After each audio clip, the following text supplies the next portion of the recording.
Live pictures from Interlagos, a site that we see every single year. It looks as though it's always permanently going to rain, but that's actually just the atmosphere and how it looks over Sao Paulo. 17 million people there. It's going to be hot, it's going to be smuggy for the guys. And Gary, the track's going to be a little bit difficult for the first couple of runners. Yeah, it is, as we spoke about as well. It's just, the track will get better as the cars go out from the circuit, lay some more than F1 rubber down. But it looks clear there now, which is fantastic. Sao Paulo has been a place that has been affected by sudden thunder showers and so on. But it looks clear, and we should see a nice, clean qualifying session. Michael Schumacher in his car getting ready to go. Just some news for those of you who maybe haven't had the opportunity of hearing some of the news this week. BAR have announced that their driver lineup for next year is Jenson Button and Rubens Barrichello. Vic, it's got to be the strongest pairing that BAR have ever had since their inception in 1999. Yeah, I think it's very important that they've got a very good driver pairing. I think it's important that they are able to move this car forward, develop the car for Jeff Willis and his team. And I think it's come to a point now where BAR Honda, after years of investment, have got to start challenging for these race wins, get that elusive win, and start winning races and winning the championship. And Jenson Button is super smooth, and we know Rubens is a proven race winner. So let's hope that the driver pairing works particularly well for the team. Yeah, it's rumored that Jenson Button had to pay his way to get that drive to Frank Williams. Gary, you got to feel a little bit for Takuma Sato. He hasn't had the best of season, but he's a pretty fast driver, pretty decent guy. Now all of a sudden he's without a drive. Yeah, look, this is racing for you. It is tough out there, and he's been given every opportunity to prove himself. And this was the year that he had to do it. And Jenson Button, when things were not going so well, really had the upper hand in the team and took a difficult car and placed it sometimes in decent positions on the grid and so on. So Sato, if he does remain in F1 next year, it's not going to be the top-ranked team and probably the end of his F1 career in a year or two's time. Let's have a look. That's how they're going to start. Fisichella, Sato, Schumacher, Coulthard, Trulli, all the way down here. The accident as well. Pitsonia, Montoya. I mean, the top 7 guys there, Vic. Hopefully one of them is going to put in some time that is going to challenge the bottom 10. Well, I think it's important to see what sort of fuel strategy they're going to adopt. It's a very long pit lane, so it's normally you wouldn't want to fuel too short because the penalty is too hard. Obviously, you got the front 11 runners here: Massa, Klein, Montero, Ralf Schumacher, Villeneuve, Barrichello, Webber, Button, Alonso and Reitman. Webber obviously came out of Belgium very, very well. Sure. So he's got a good chance here. But very weirdly, he was P19 in the 4-3 practice session. Correct. Had a bit of a difficulty. We haven't got any report as to actually what happened or if there was some kind of engine change, but hopefully not. But you've got to watch those bottom 3, Button, Alonso and Raikkonen. Either one of them could take the pole. Yeah, and they were the top 3 in the last practice session. So I'm actually hoping that Jenson Button can do a very good qualifying session, put it on pole position, and hopefully he's not fuel too light, and then we see a proper 3-way fight between top 3 drivers in Formula 1, if you want to call it that, for the future, and the top 3 teams probably for the future as well. Looking good. There's the Drivers' Championship. Fernando Alonso could become the youngest ever Formula 1 champion. He needs 6 points this race, or 6 points in the last 3 races actually, to win the title. And Gary, it sort of seems to be written somewhere. I mean, Emerson Fittipaldi holds that record. He's a Brazilian. They're racing in Brazil. It's sort of a destiny waiting for Alonso to claim. Yeah, I think so. It's a nice story as well, like you just said. And I think he can do it this weekend. And just judging by the lap times that he set in the last session, really, you've got to believe that he will finish either on second or third place on the podium. And I'll say that because Raikkonen has just been so good at the last couple of Grand Prix as well. There is a chance that he could even win the race. Oh, it's going to be a terrific battle, but I think this qualifying is a lot of tension. Nobody wants to make a mistake. Raikkonen knows, Vic, he's got to put it right up there. He's got to start from the front. Alonso knows that, if he starts behind Raikkonen, it's fine, but he also doesn't want to make a mistake. Yeah, I think it's very important for the top 2 runners to put in clean laps. It would be very nice to see that both of them occupying the front row of the grid. Obviously, we know that Renault have come here with a major step forward in the aerodynamics, the FOTS evolution of their engine for this year. So they are on maximum attack, and I think it would be nice for him to wrap up the World Championship with a win rather than finishing in P3 and just slowly picking up the points. The car looks to have the pace, and we know he's a superb driver, driven a fantastic year, and he's only had one DNF the entire year, which was at Canada. That's correct. Fisichella, you heard the engine firing up in the background. He's the first man out. The pit lane is open, got the beautiful camera view, and he will be there. Let's cross over to James Allen and Martin Brundle for official qualifying for tomorrow's Brazilian Grand Prix. So it's the double whammy effect, isn't it, of this single lap qualifying format. You have a misfortune in one race, it carries over and is an impediment in the next race, because going out on track qualifying first is definitely a setback compared to everybody else. And this is not a great place to do it either. Traditionally, this is one of the closest qualifying sessions of the season. Last year, the top 12 cars were separated by just 1 second, partly because it's quite a short lap here. We're expecting pole to be somewhere in the 1-minute 11s, high 1:11s, low 1-minute 12s. But there are other factors as well that play into it. It's just always very close here in Sao Paulo. So any mistakes, the wrong fuel load chosen for the qualifying run can compromise you and put you a long way back on the grid. So real pressure here for all the drivers to deliver the ideal, perfect lap. How are we all looking? Well, certainly judging by the free practice sessions, Kimi Raikkonen 0.2 of a second faster than Fernando Alonso in the Renault and Jenson Button in the BAR Honda. BAR bringing some updated changes to that car, and it certainly seems to be working. They're much stronger here. Ferrari also a little bit quicker as well, but we'll concentrate first of all on Giancarlo Fisichella. I don't think the track will be too much of a surprise to any of the drivers, James, in that there's very little supporting action here at the Brazilian Grand Prix, so not been a lot of track action since the Formula 1 cars last ran, so no surprises with debris, broken headlights or much harder rubber being put down on the track. Fisichella has been looking good, hasn't he? And certainly as much of a match for Alonso as he needs to be in the sister Renault. It's higher altitude here, 800 metres up, so the cars have about 7% less power, less drag and less downforce. It's about a 58% full throttle lap, so some other challenges for the engineers to get sorted out here. Yeah, it's interesting that 7% of the engine power equates to roughly about 60 or 70 horsepower lost in comparison, but it's the same for everybody, so that's the great leveler about it. But Renault coming here this weekend with an updated aerodynamics kit, quite a complex one, and an engine upgrade as well, and they believe that the aerodynamics should be worth about 0.3 of a second a lap and the engine upgrade worth about 1/10 of a second, so that will push them, they reckon, about 0.4 closer to McLaren. And so far from what we've seen, Fisichella crossing the line in a 1:12.5. From what we've seen so far, you'd say that this aero kit certainly has worked for them, and they are closer to McLaren than they've been in the last month or so. Yeah, that's not a bad lap from Fisichella. A mid-12s, it'll keep him somewhere solidly well into the top 10, won't it?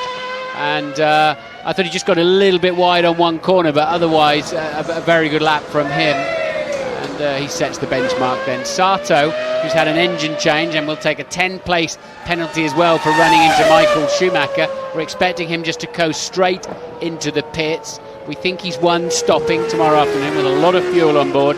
He will start plumb last. Yeah, and BAR Honda did have an engine upgrade ready for the Japanese Grand Prix. The last two races of the season, Suzuka and Shanghai.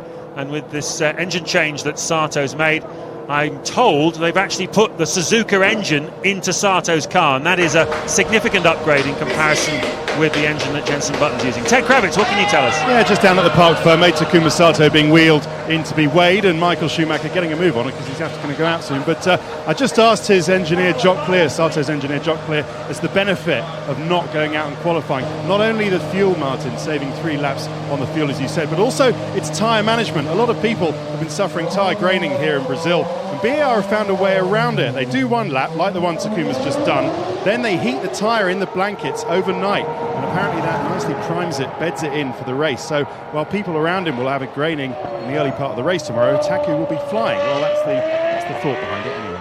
Yeah, it's a very inexact science, the chemistry between the rubber of a race tyre and the surface of the racetrack, and they really do react quite badly normally to various heat cycles of a Formula 1 tyre, because fundamentally the rubber that goes on is partially uncured anyway, but obviously BAR have found themselves a handy trick there.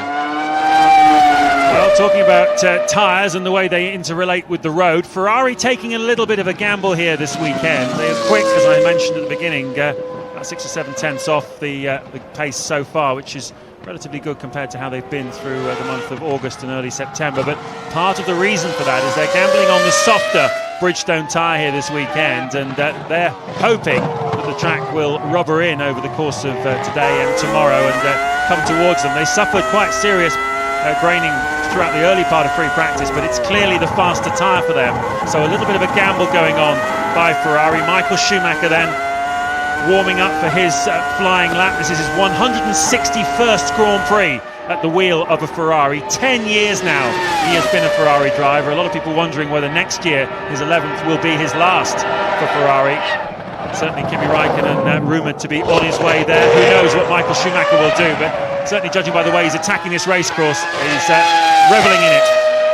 We're talking about a very bad bump under braking into turn one, and then it not being too bad around the rest of the track. Well, it certainly looked bumpy enough. Schumacher then a fraction up on Fisichella, the only man with the same time so far, with Sato pulling into the pits. So just a maximum of 19 runners today then will be doing a lap, and they are putting a lot of thought and effort into changing this qualifying system for 2006. We get into that a little bit later, because Michael Schumacher, and you have to say, I think that this car this weekend, James, the Ferraris look quite competitive. Maybe you have to go back to Hungary since it looked so good. Yeah, there's really only been a couple of times this year where you could say that they were right on it. Hungary, where Schumacher took the pole and finished second. Imola, of course, where he chased down Alonso in the closing stages. There have been other times as well. They got a good result, a double podium at Montreal, but one or two cars like Alonso, of course, and Montoya took themselves out of the equation there. But here this weekend, looking solidly the fourth best car behind the two, the McLaren, the Renault and the BAR. Schumacher then a 1:12.9, 4/10 slower than Giancarlo Fisichella. There is Ross Brawn, the technical director of Ferrari, and interestingly, Martin, he now has 14 World Championships to his credit, the same as Colin Chapman, the great engineer of the 50s, 60s and 70s. I think from Ross's point of view, he'd dearly love to go one better, just win one more world title to make himself the greatest engineer in Formula One. Yeah, sure would, and he'd deserve it too. Ross has been a great guy, but that's a comparison to have to live up to, isn't it? Colin Chapman, that's for sure. Coulthard out on track. His engine blew up in Belgium, Spa, 2 weeks ago, and that's quite early on in the race. So that is why he's running early in this qualifying session. The Red Bull not looking the fastest thing around here by any means. It's a long haul up the hill here, and they do not appear to have the straight line speed of many of the other cars. Yeah, we just went through Ferradura there, the long right-hander, and Martin and I were watching down there right next to the track yesterday. There's a bump in the middle of it that these Red Bulls really don't like. They're finding it very difficult to keep the car stable. You can see Coulthard's having to work a good bit harder than the Fisichella and Michael Schumacher had to do to get this car to go where he wants it to go. It's struggling a little bit for grip as well. So overall, Coulthard 12th fastest this morning in the free practice session. If you can repeat that this afternoon, it'll be quite a result for him. I believe there are 5 Michelin runners out there using the optional softer tyre, the 2 Red Bulls, the 2 Saubers and Ralf Schumacher in the Toyota. Coulthard with a 1:13.8, and I think he's going to be very disappointed with that time. You can assume that as he's running early, he may have fielded up a little bit more, but I think he would have expected something more mid to low 13s. Well, he was 1.2 seconds slower than the fastest man so far, Fisichella. And this morning he was 1.2 slower than the fastest man overall, who was Kimi Raikkonen, so he will certainly be a good way back. Now here's Jarno Trulli, who has had an engine change going into this session. We understand a problem on the air valve system, which hasn't plagued the race team, the works team so much, but the customer team, Jordan, have had quite a few problems with that air valve system throughout this season. So now it's creeping into the race team. Trulli, I think, wouldn't be expecting too much anyway for this session. It's all been a bit of a struggle for him so far this weekend. He's been slower than teammate Ralf Schumacher, and looks set to qualify outside the top 5 for only the third time, this season. It really has been a story of consistency in top 5 qualifying for Trulli in 2005. Now, many of these Michelin runners have been doing their best times on the 2nd or 3rd lap with a fresh set of tyres. They have to take a brand new set of tyres into this qualifying session and keep them for the entire Grand Prix distance unless they want to take a penalty. So I think we're seeing at this stage quite a lot of the Michelin runners struggling for grip in the early stages of the qualifying lap. Yeah, interesting you should say that, because Alonso yesterday set his fastest time on his 14th lap in the free practice. Trulli crossed the line then just under half a second off Fisichella. Fisichella fastest, Michael Schumacher second, Trulli third ahead of David Coulthard, and of course Takuma Sato, who didn't do a complete lap, is 5th at the moment. There's Tomita-san, the boss of Toyota, and Ted Kravitz has more for us. Yeah, down at Toyota. No smiles amongst the German crew down here, but that 10th place drop that he'll have to take, James, of course, down to that leaky air, the pneumatic valve system, and that actually takes it into double figures. Can you believe it? The same problem on the Toyota, in the Jordans and in the race team. That takes it into double figures, the number of engine failures they've had with that. It was a slow leak. They could have kept with it and just topped it up, keep topping it up before the race and at each pit stop, but the likelihood was that it was going to go bang at some point, so they decided to play it safe, well, safe-ish as much as you can, and just change it now. So as we review the first 5 cars to go out, Martin, you were talking a moment ago about the conversations going on in the paddock this weekend about changing the qualifying system. It seems to be something that just simply won't go away at the moment in Formula One. Everyone's quite fixated on it, but do you think it needs changing? Obviously the spectacle of Saturday is one thing, but the race, the grids we get and the races we get obviously have to be taken into consideration as well, don't they? Well, certainly unless you can be absolutely sure it's going to be better, no, they don't need to change it at the moment and until they can be totally clear on what they're going to do. And I keep asking people, well, what are you really trying to achieve? Is it for better television? Is it for better action at the racetrack during the Grand Prix weekend for the fans? And usually it ends up for being for better television. And but there's so many elements to it with the fuel and with the number of laps and forcing cars out onto the racetrack. It seems as if they're trying to push through this dropout system, this knockout system really, where 5 cars fall away every quarter of an hour. The problem is, are we then focused on those that are going to drop out? Are we focused on those that are going fast?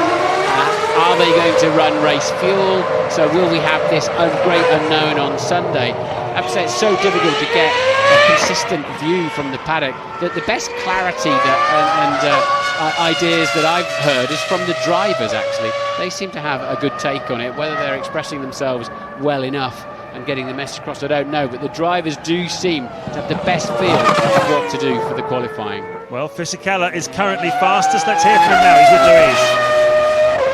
Giancarlo, you've got an aero upgrade and the engine upgrade as well. No holding back this weekend, is there? And how much is it helping you here? Yeah, it's a good help for sure. We made a good improvement. We are much closer to McLaren now, and we are quite optimistic for tomorrow. I think to be quite happy about my qualifying lap because considering the track wasn't great at the beginning of the session, and if I am in the first 3 rows for tomorrow, it's great. So I'm looking forward.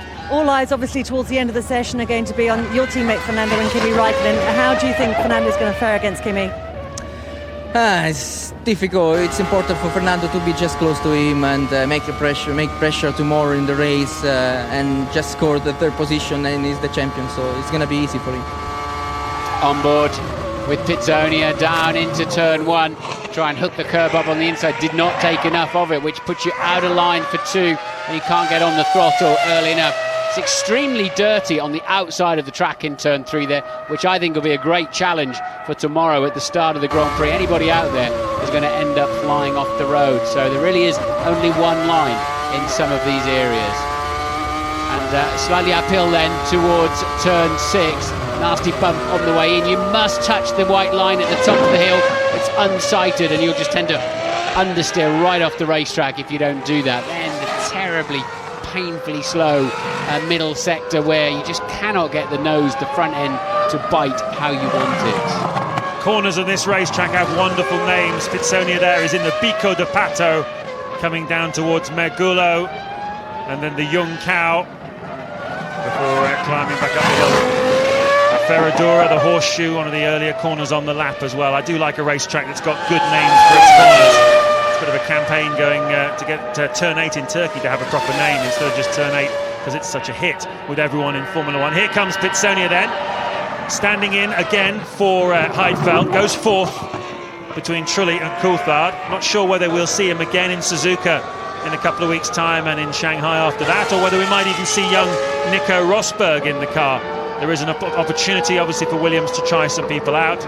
Pizzonia seemed to be out of favour, but when Heidfeld injured himself in testing, he came back into the frame. But certainly young Rosberg is pushing himself very much at the forefront for getting next year's Williams drive, that now we know Jenson Button is staying at BAR Honda. There is an opportunity there. And Keke, of course, his father, won the 1982 World Championship for the Williams team. Here's Juan Montoya, winner of this Grand Prix here last year, pole sitter in 2002. And, well, the last couple of Grand Prix, Martin, you'd have to say he's had the legs on Raikkonen and has given the victory, certainly in Spa. How do you think he's doing here? He's doing pretty good, isn't he? But he's running just after Pizzonia, of course, because they tangled in the Grand Prix. Pizzonia was on slicks, 5-6 seconds a lap faster than Montoya in the final stages. Dialed one right up the inside of Montoya, but went onto a damp patch of racetrack, which was always going to be there, and slammed into the side of him, took the McLaren out of the Grand Prix. But yes, you're right, Montoya is going particularly well at the moment.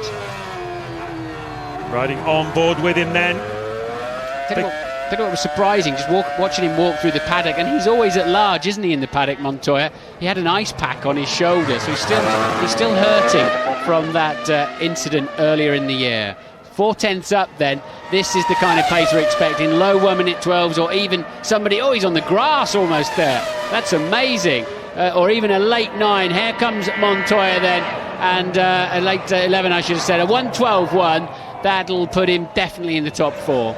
It certainly will. It would have put him 2nd or 3rd this morning in the free practice. Raikkonen just doing a few mental calculations in his head. What do I need to do to beat that? Very relaxed, Kimi Raikkonen. He can only do his best, win the race. He just has to hope that Alonso has some misfortunes, but 25 points behind him, lot to do. Dornbos not quite so tidy through 2 then. Turned 24 years old yesterday, the Dutchman, who's acquitted himself very well in this Minardi. In the Grand Prix he's had so far, second half of the season.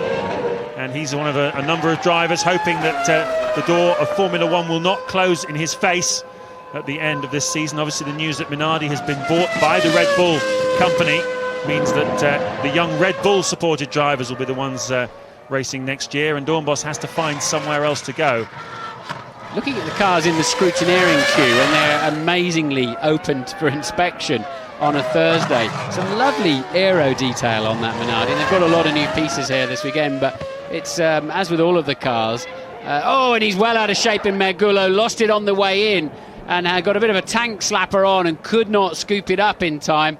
And Dornbos then very lucky that this is now a tarmac runoff area. The anti-stall has kicked in, so he's got to go back through the system and get the clutch released and into first gear.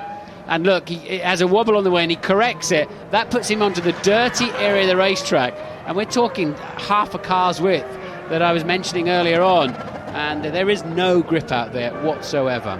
He went off there yesterday afternoon, didn't he? And we saw him, a plume of smoke in the distance. Dornbos making the same mistake, not for the first time then. When it comes to the pressure cooker lap of qualifying, Dornbos dropping it.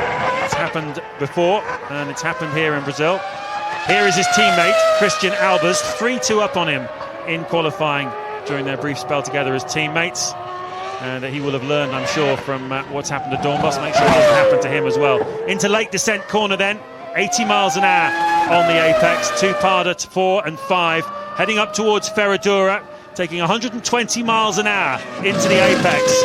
Uphill, it's much more uphill than it looks on the TV pictures. Big twitch on the steering then for Christian Albers. Into Larancha, just 45 miles an hour, then down to Pinorino, 55 miles an hour, picking up again, going uphill towards the tight Pico de Pato, the Duck's Bill. Almost like a tight little hairpin, dropping down again towards Mergulo. 120 miles an hour through there, this phase. This is where Dornbos dropped it. Then towards the Young Cow, tricky little corner. Absolutely vital for a quick lap here, though, because you need to be quick out of here to have good straight line speed up across the start-finish line. Albers then, a few little twitches and tweaks along the way, but he has not gone off the road like Dornbos. This is going to be a 1 minute 14.7, and that is 7/10 slower than he went this morning. Ted has news. Yeah, there's a solitary bloke clapping in the Minardi garage, but I tell you what, they're very concerned about the state of Christian Albers' neck, Martin. He sort of overdid it. He's not the fittest of both. He's fairly fit, but he hasn't got the strongest neck, and he overdid it a bit yesterday. He's been walking around the paddock today with ice and magnets and all sorts hanging around his neck, so they're really concerned that he might not make it through the race without something going wrong tomorrow. It's an anti-clockwise circuit, just like Turkey a few races ago, but it's particularly tough. It's a long haul up the hill with very high-speed left-handers. Most of the drivers will be struggling in the second half of the race, but it's surprising to see a current driver struggling through free practice. Here's Narain Kartikeyan. Jordan had a 3-day test last week at Silverstone. Anthony Davidson, the BAR tester, was released to have a go.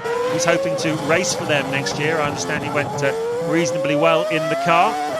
But they did over 600 miles of testing last week, found some speed in the car, and they were quite quick in the free practice session this morning, with Carter Cahan 14th and Montero, his teammate, 15th. So a few big names like Villeneuve and Sato behind him. So opportunity here possibly also with Sato, we know, and Dornbos both not setting a time. Carter Cahan, if he can have a good lap here, can get himself towards the middle. He too, like Montoya, picking up a little bit of dust on the final part of the final corner. 2.3 down then on Montoya, who is currently fastest. Fisichella second, Michael Schumacher third, and local boy Felipe Massa will be next out in a moment.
Qualifying for tomorrow's Brazilian Grand Prix here at Interlagos in the centre of Sao Paulo. Unlike a lot of cities we visit, we're actually in the city here, not far from the centre and from the plush suburbs like Morumbi and Santo Amaro. Interlagos has its fair share of slums in the area around, but nevertheless we are well and truly planted in a city of 15 million inhabitants. And here is one, 24-year-old Felipe Massa. Only a few years ago he was here delivering bananas as a delivery boy and pizzas to the Ferrari team, and now he finds himself driving here, and next year will become a Ferrari driver himself.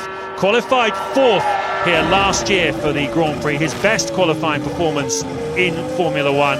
He's in the Sauber, teammate to Jacques Villeneuve, 11.5 up on Villeneuve so far this season, and he is now launching it down the back straight. Yep, he's been fast around here too, knows the place well, as you say, James. He's sort of developed a different style through the year where he's really beginning to slam the throttle down. He stopped a lot of the movement in the steering wheel where he was generating his own problems last year. He's calmed all that down, but it's really interesting to hear him, and it's not stabbing of the throttle consistently like Senna used to do when he used to balance and calm the throttle pedal. he just waits and waits and then just plants it hard. And obviously if you've got the setup and the rear grip to cope with that, then you can get away with it. The traction control also scoops up a lot of your problems for you. He's a nice fellow as well, Felipe Massa. He's knows what he's got himself into, driving next year as teammate to Michael Schumacher, filling the vacancy left by his great friend Rubens Barrichello, who's transferring to BAR Honda. This has been a reasonable lap for Felipe Massa, perhaps not as spectacular as the lap he managed here last year. He was top 10 in free practice. He's 5th at the moment on a 13.1, a second off the pace of the McLaren of Montoya. Yep, just a 1/10 of a second behind Trulli in the Toyota. Lost it all in the final sector, really. So Massa then with a half-tidy lap, nothing better. Now here's Christian Klein, who was quicker than David Coulthard this morning in the free practice session by, I think it was 4/10 of a second. But he had a big crash yesterday afternoon up at the Pico de Pato. It may only be a 45-mile-an-hour corner on the apex, but he got it wrong on the way in and smashed the whole right-hand side of this car. Mechanics, of course, repairing it overnight. He's been quite quick this morning in free practice, and he's now a 10th down on Montoya after sector 1. Yes, and he drove the first corner or two beautifully, I have to say. Came in from really high and then got a great line through the centre S. And surely Klein will be with Coulthard in the Red Bull. Liuzzi, who you saw briefly on the pit wall, I would imagine, I don't know, I suspect will go to the Red Bull Minardi setup with Scott Speed.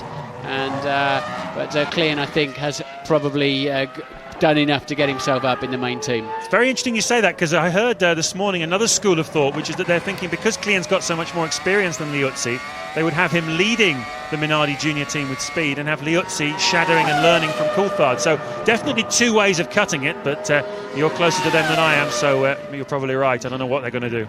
It's just my guesstimate of what they'll do. Klein goes up into P3 then with a 12.889, and that is a great lap.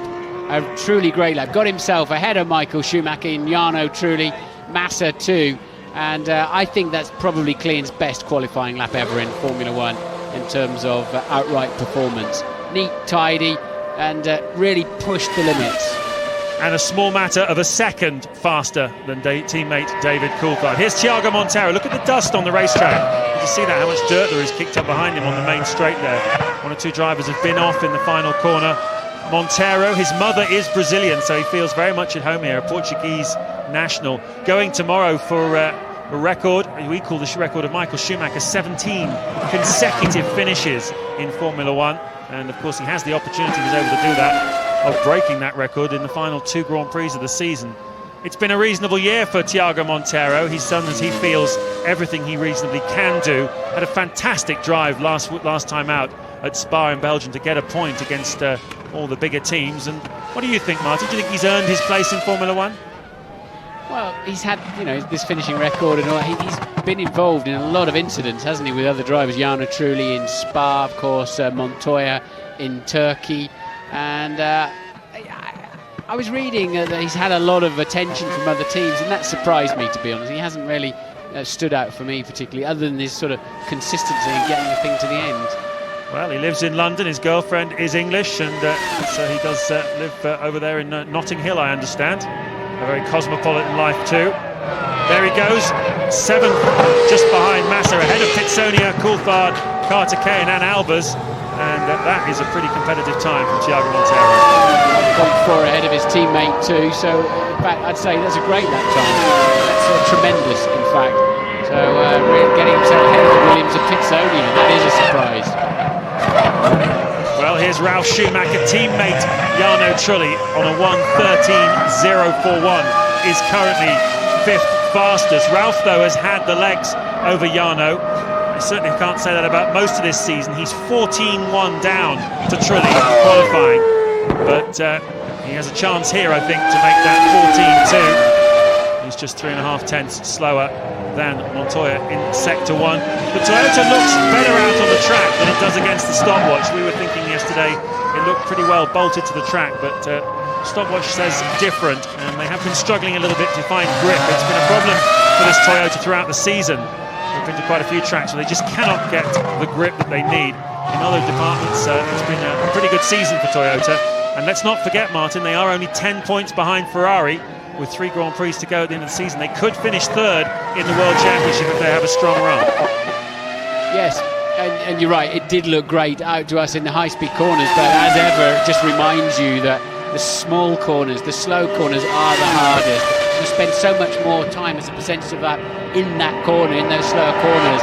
And there's another man, he's just crept in front of Montero in the Jordan with a similar Toyota engine in it. So Ralph goes P7 at this time, and well, let's hope he's carrying a lot of fuel, because that's not a wonderful lap time. Ted? No, and that's a bit weird, because I was just talking to Ralph and he was saying that the car has absolutely been transformed from yesterday, when it was absolutely shocking. They changed everything on it, everything they could overnight, bars, springs, wing levels, and he said it was really good this morning. So a bit of confusion down on the Toyota pit wall, but James, Ralph, another one feeling the effects of this track on his neck. Yeah, I had a brief chat with him yesterday afternoon, and he'd spent quite a few minutes having a neck massage from his physio, so a little tweak there for Ralph. As you say, one or two of them struggling here. Yeah, I think we could also be seeing the fact that some of the drivers just cannot get these Michelins to do what they want them to on the first flying lap. Pay dividends tomorrow, I suspect, but we also think Ralph's on the softer tyre too, don't we, with the Michelin runners. Villeneuve has been struggling compared to Massa. Massa at the moment up in 6th place with a 1:13.1. Villeneuve a 10th slower than Massa in the first sector. A little bit later on, 37 seconds this middle sector. Yeah, I think it's fair to say Felipe Massa gets a little bit inspired when he comes back home to Sao Paulo and pulls a little bit of magic out of his tin. Jacques Villeneuve, though, well, we've seen him go his own way so often in his career. He does different things, different strategies, different philosophies. In Spa, he carried a lot more fuel in qualifying in the early part of the Grand Prix than anybody else, and it really paid dividends for him. And the points he got there in Spa pushed him ahead of Massa in the World Championship, which is pretty good for him. Here he goes then across the line, and he goes 8th with a 1:13.3. That's 0.3 of a second slower than his teammate Massa. As you can see, 2 places behind him on the provisional grid at the moment. Well, Juan Montoya and the 1:12.1, you can see there, is the fastest man so far in this qualifying session. He's talking now with Luis Goodman. How was it, Juan Pablo? Okay, track wasn't as good as I expected, but it was okay. Bit annoying though, because you've gone out early, you're never going to get the best line, but you've got a good car. Yeah, I got a good car. We're going to be up there in the front 2 rows for sure with that lap time, even the front row. But, and what? It's frustrating, because I got a car to be on pole and probably to win the race. So, especially when you don't make a mistake but somebody else does, it really costs you so much. It's frustrating. I'm still convinced they talked themselves into this slippery track situation. For sure, at some races you can fundamentally see the track dirty or debris or whatever, but nonetheless he knows better than we do, because he was out there feeling it through his hands, feet and backside, bolted to a McLaren. But a lot of the teams are now beginning to think there's a lesser chance of rain tomorrow, James, from what we first heard when we arrived here in Sao Paulo. And that's significant for this qualifying session, is because they don't have to really compensate too much, talking about a 15% chance of rain tomorrow. Well, of course, if it does arrive, it'll be 100% wet and slippery, so they still need to be ready for it. But I don't think they need to compromise their setup today. But of course, they cannot now change these cars. They're going to Parc Fermé. They cannot change the cars except for front wing angle and cooling of the brakes and radiators, should it rain or be significantly cooler tomorrow. Well, those of you who've followed Grand Prix racing for any period of time will know the Brazilian Grand Prix weather is always one of the most unpredictable factors here. The weather forecast almost changes by the hour, and when it does rain here in Interlagos, it absolutely tips it down. As if you remember a couple of years ago, the 2003 race with heavy rain. Certainly at the moment, the weather we've been having this weekend, a bit unseasonal really. We're used to it being pretty muggy and hot, although it's 29 degrees the air temperature for most of the weekend so far. It's actually been quite chilly. You need a jacket or a light coat really here, which is certainly not the norm for Brazil. Out onto his installation lap goes Rubens Barrichello, last year's pole sitter, of course. That's the last opportunity, last time he had a pole position, and he's been asked a lot this weekend whether he can get a pole on his last Ferrari Interlagos Brazilian Grand Prix, and he said, I think it's highly unlikely, certainly judging by the way the Ferraris have been going so far relative to the McLarens. You'd have to say he's right, but you never know. He might feel inspired, he might take a bit of fuel out. Anything's possible.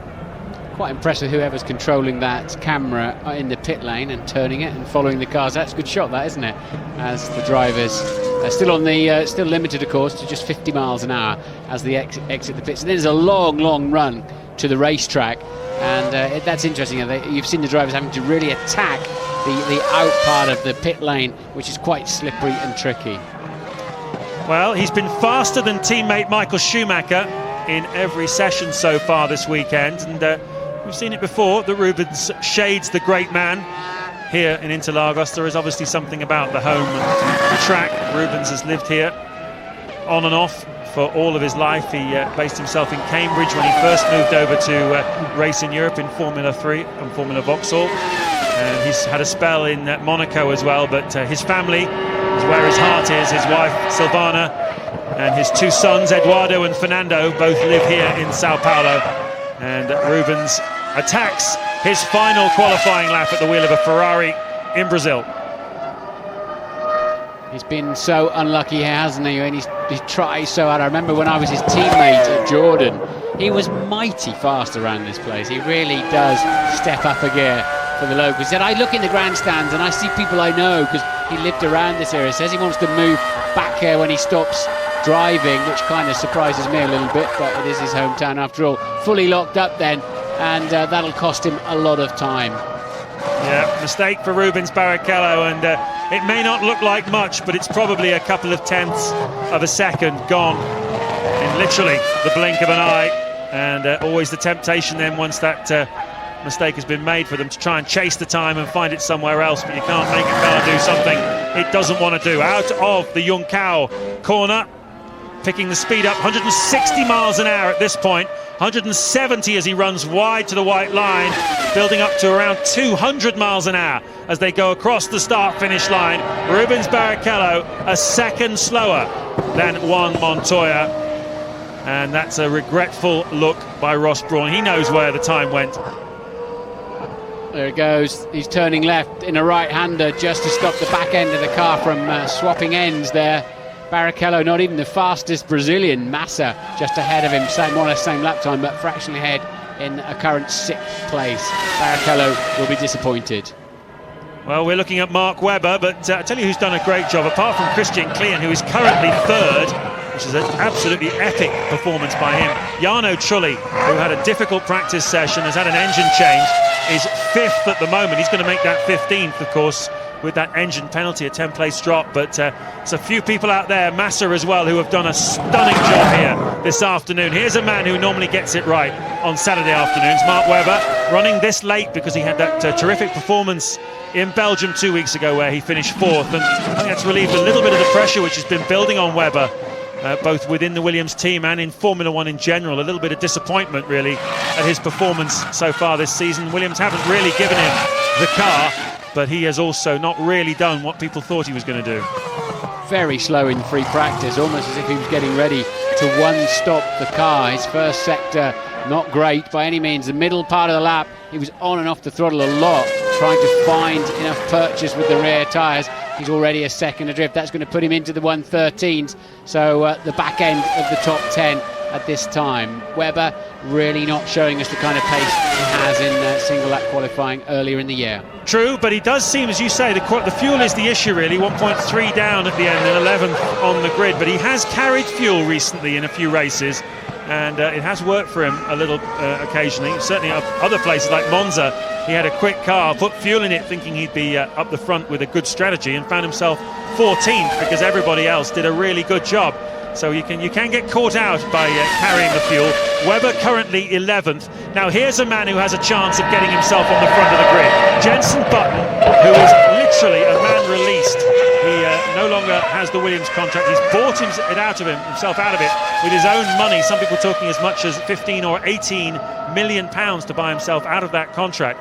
No one really knows the true figure, but to talk to Jensen, he doesn't look like a man who's just been taken to the cleaners financially. He's happy, he wants to stay with his team, and he's got a long and very lucrative contract, which means he'll be a very rich man whatever happens.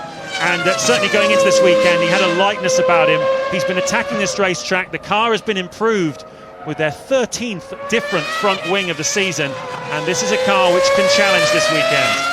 horrendously slow in a straight line though, isn't it? And we know it's got good power, the Honda, so either they've chosen to run a lot of wing, or maybe some of the other teams have a more flexible system that gives them higher straight line speeds.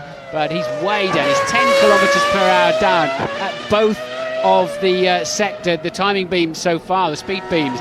But look, he's still only a quarter of a second adrift. This is going to pop him P2 if he's had a solid run up the hill. Certainly challenging for front two rows of the grid. Jenson Button does not go P2. Final sector. That's the one where the straight line speed really counts coming up the hill. He's 15 kilometres slower on the straight across the start-finish line than Juan Montoya. That's a lot. Yeah, he's going to get mugged on the pit straight tomorrow down into turn one. He's got no chance with that kind of straight line speed. He lost a full third of a second. He was so slow up the hill. Ted, what can you tell us? I tell you who he might get mugged by, and that's this guy, Fernando Alonso, because Renault have gone with a low downforce setup. They've got such great traction, Martin, out of the last corner, and it's not a very draggy car. It's a very low drag car. They can afford to do it. He's going to be overtaking some people tomorrow. Yeah, Alonso then he's the fastest man by up to a 10th look down to turn 4. This is where the lack of downforce will hurt him. He's still not the fastest man though, Ted. He's still 3 kilometres per hour slower than Montoya's McLaren, but he's got it nicely into Laranca. Now it's the Ferradura. The front is wandering a little bit wide. We know that the Renault tends to understeer more than some of the other cars. We believe it's got a fairly rearward weight distribution that makes them so good off the start line, and with such a great drivable balance during the Grand Prix. And Alonso then still faster than Montoya. This is looking good.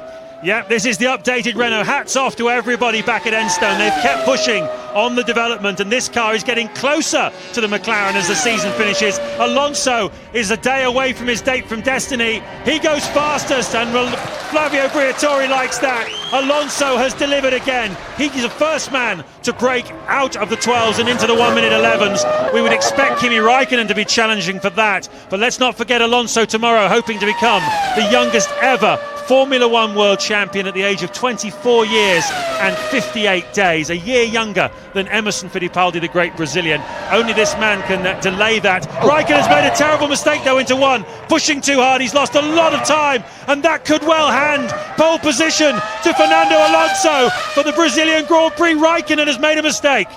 And of course that tyre will be heavily flat spotted. He's got to take it into the Grand Prix down at turn 4. He's lost 7/10 of a second. Not a prayer of bringing that back, but worse still, I think it's going to put him somewhere 3rd or 4th unless he's absolutely mega in the middle and final sectors. So Räikkönen then has thrown it away under braking. Nasty bump in that braking zone. Obviously the tyre just went light, and he could not get the car into the apex, put him out of line for turn 2. His tyres would have been dirty, and there'll be like a 50 pence piece as well where they're flat spotted. Well, Alonso was saying, yes, I could finish 3rd to win the World Championship, but I'd much rather do it by winning it. He's certainly given himself a great chance then, and Räikkönen has handed him another in a series of presents. It's been an intense battle between the two of them, but McLaren's reliability, and now a mistake by Räikkönen, once again dropping into Alonso's lap. He's been there though, he's challenged, and he's made them make the mistake. Räikkönen goes 5th. Alonso is on pole position. Hasn't had a pole since the British Grand Prix back in July, but Renault have come up with a good car, and he is in front of Montoya on the front row. Fisichella and Jenson Button on row 2. Räikkönen, Klien, tremendous performance by him. Driver of the day definitely on row 3. And tomorrow Alonso goes out to try and become the youngest ever world champion. Make sure you don't miss that.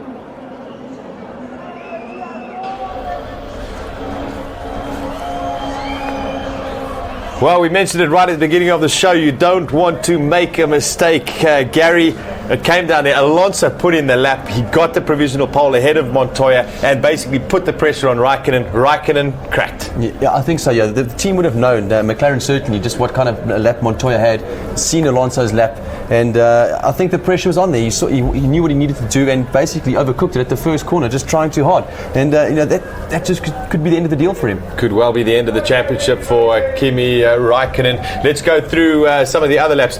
Vic, Giancarlo Fisichella, first out there, 5/10 off the pace. Brilliant lap. Well, I think we were talking here and we said that Fisichella's lap was the lap of the day, and really a fantastic lap.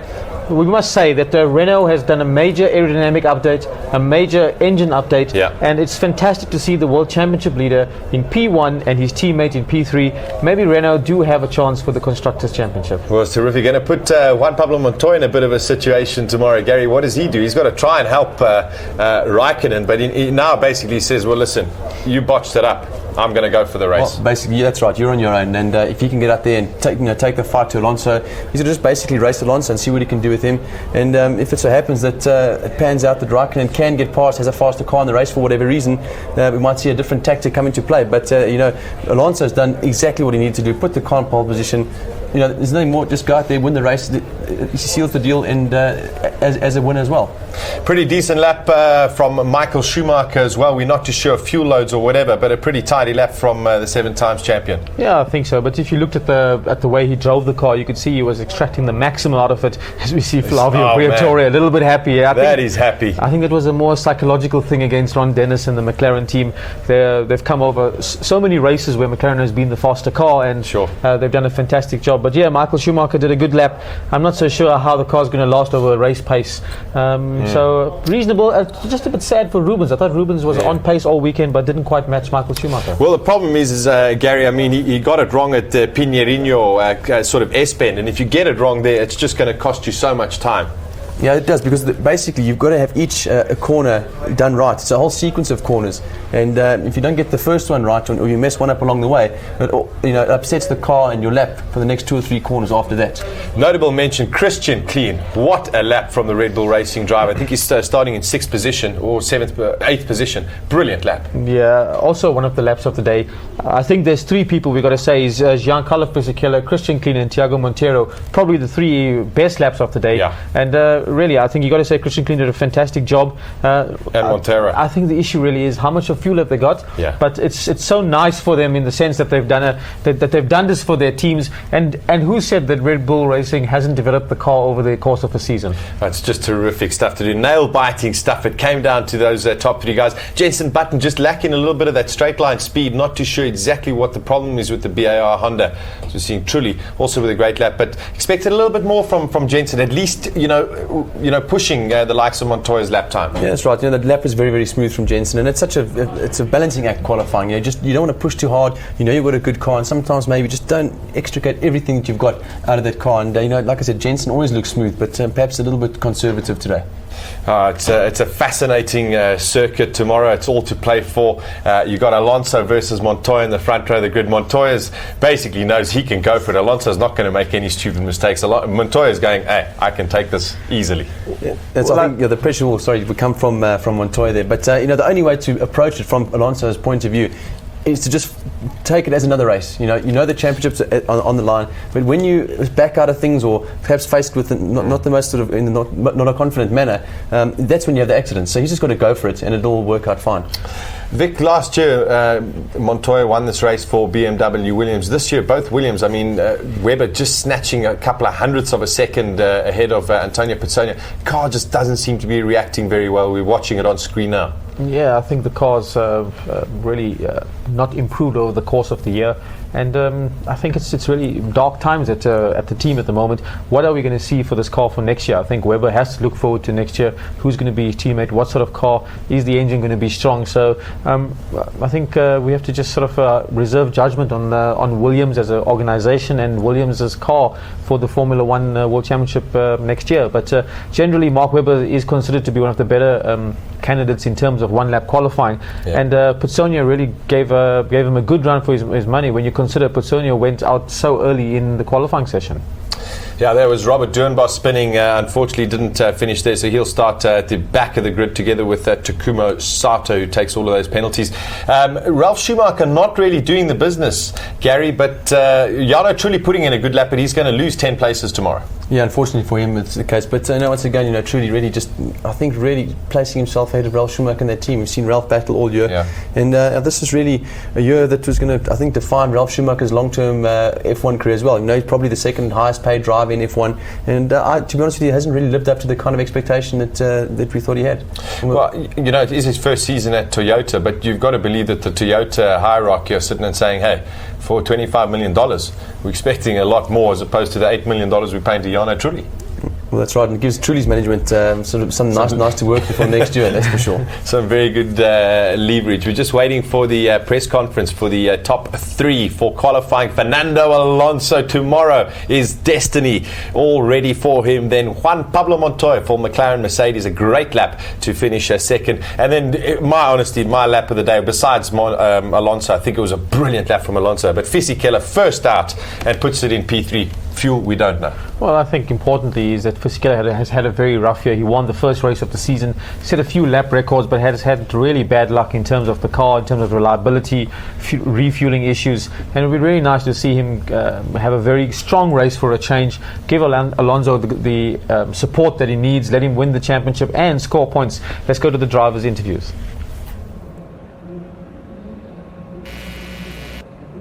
Giancarlo Fisichella, second fastest for Team McLaren Mercedes, Juan Pablo Montoya, and on the pole for the 5th time this season for Mild 7 Renault, Fernando Alonso. Fernando, 5th pole for car number 5, but dare I say it, perhaps the most important pole of your career?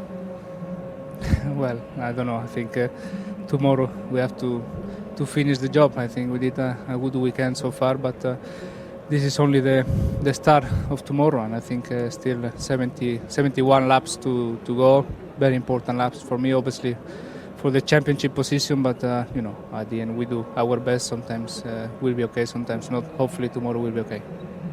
Big build-up to this race for Renault, new spec engine, new aero package on the car. Talk about that and how the lap was. I think the new stuff we have in the car, I think the result is this. I think Fisico and me, we are in the top 3 fighting with the McLarens that probably in the last couple of races we were not able to be so close. So I think the team did a fantastic job the last effort of the championship, and I think the drivers, we are really pleased with the car here in Interlagos, and I think for tomorrow everything will be okay, because in terms of drivability and things like that, they're still 100% sure. So I think we are very confident. And your thoughts during qualifying? First on Juan Pablo's lap, whether it was beatable, and then secondly, of course, your championship rival Kimi Räikkönen. Yeah, I think when I saw Juan Pablo lap, I think he was really quick, 4 tenths better than Fisico, and I thought that maybe it was difficult to beat him, but I think the track conditions improved at the end for us, for the last 3 or 4 cars, so I was able to beat Juan Pablo, and obviously I didn't see the Kimi's lap because I was in the car on my in lap, but the engineer already informed me after 10-1 that it was looking better for me. Congratulations. Juan Pablo, congratulations to you too. Out very early, 7th out. A great lap that stood for the pole virtually the whole session. I know, I'm a little bit surprised, I thought it would be probably top 4, front 2 rows, but it's hard, when coming out of the last corner. I've been really quick in the last sector. Still stand as a purple sector 3, that is fastest sector, but I lost a bit of traction coming out of there with the track conditions. I think Fisichella's that was quite good to be the first car out as well. No, I'm very happy. We got, I think, a very good strategy for the race, and we're looking quite strong. I think Kim is going to have a tough race tomorrow, but I think from where I'm standing, it will be good to win the race. What were the track conditions like today? We saw the wind changing direction quite a lot, and top speeds affected coming onto that final straight.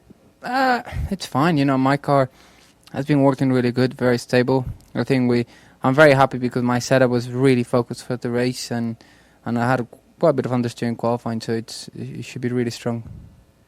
And a new helmet for this weekend. Yeah, it's nice. I do it here every year as a competition in Colombia, and this year with Mobile One we did it in my foundation, and there are about 2,000 drawings this year, so it's really good. Every year it's getting bigger, and the girl that draws is an 8-year-old girl from Colombia, so and they're here. It's really nice.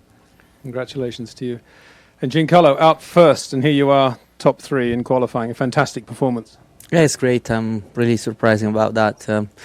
The target was to be in the first 3 rows, but I'm 3rd, which is great. At the beginning the track wasn't fantastic. Was a bit sleepier than this morning, and was easy to make mistake. I think I did a very clean lap. I was pushing, but not over limit, and that's the reason why I am 3rd today, I think. And with a new aero package, a new spec engine, we are quicker and closer to McLaren, which is really important. Well, it's going to be fascinating because Juan Pablo being where he is, and of course Kimi behind you, it's really going to be Renault versus McLaren. Yes, as usual, all year it's been like that, and even tomorrow I think we're going to fight against McLaren. It's really important to go through the end with both cars and score a lot of points, even for the championship constructor. Well done. Returning to you, Fernando. Lots of permutations in terms of the championship tomorrow, but what is your philosophy going into the race? I think, as usual, we have to concentrate, to don't do mistake, to finish the race, as Giancarlo said now. I think we need both cars finishing the race, and I think we are in a perfect position with no really big trouble for the start or anything like that. We have a clean circuit in front of us, so hopefully we can pull away a little bit and try to win the podium, but obviously not only this race, all 3 races, the target is to win the podium, but for sure, if I finish tomorrow in the podium, it's more important for the championship. Well done. Now if we could have some words from you in Spanish.